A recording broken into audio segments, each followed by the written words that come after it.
I wasn't always a flat earther. People like to assume that because I'm a flat earther, I must be an uneducated moron.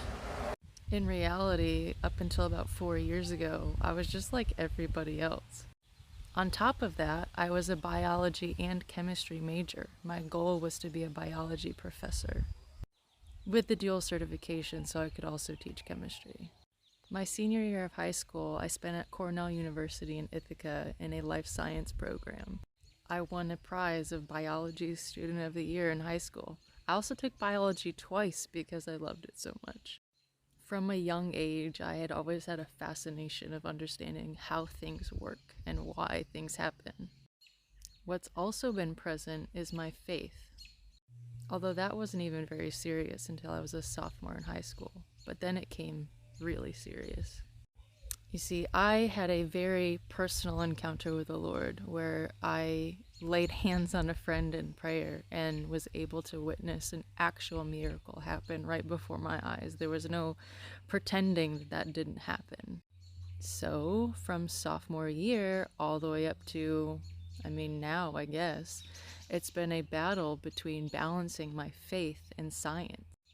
A lot of Christians try to agree with them both, that there's a way that they can go hand in hand. But at the end of the day, no matter how you look at it, there are things in the Bible that are directly contradicted by science. The theory of evolution being an obvious one, the Big Bang Theory, and the shape of our Earth.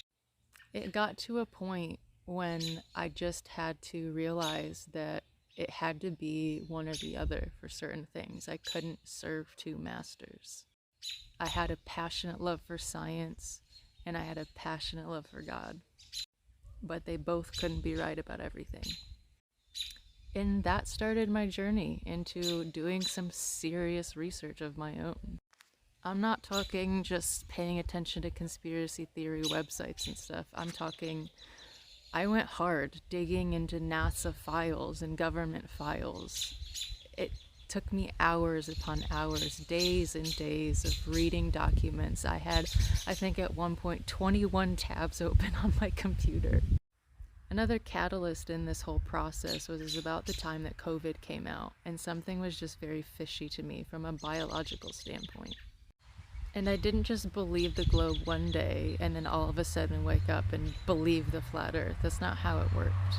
Honestly, it started out as just realizing that not everything is what we've been told, that something wasn't right, and it started out as a deep mistrust for the information that we were being fed.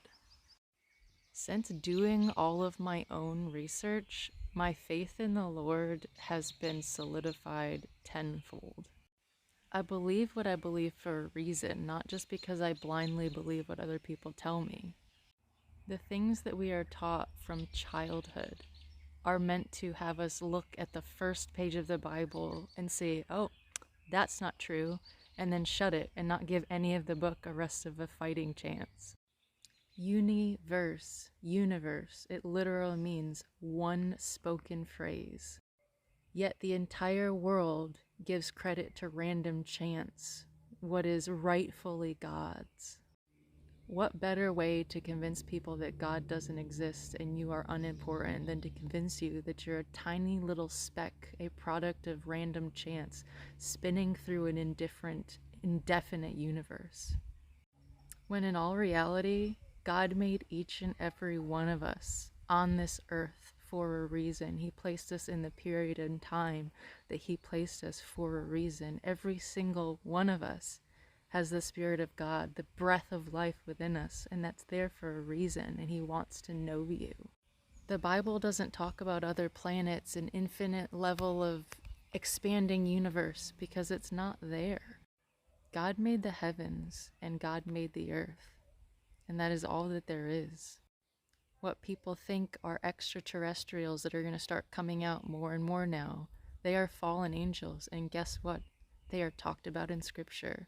God knows what He's doing. The spirit realm is very real. Angels, demons, fallen angels. Jesus is real. Heaven is real. But they don't want you to know that. There is more and more evidence coming out about NASA's falsities, the fake moon landing.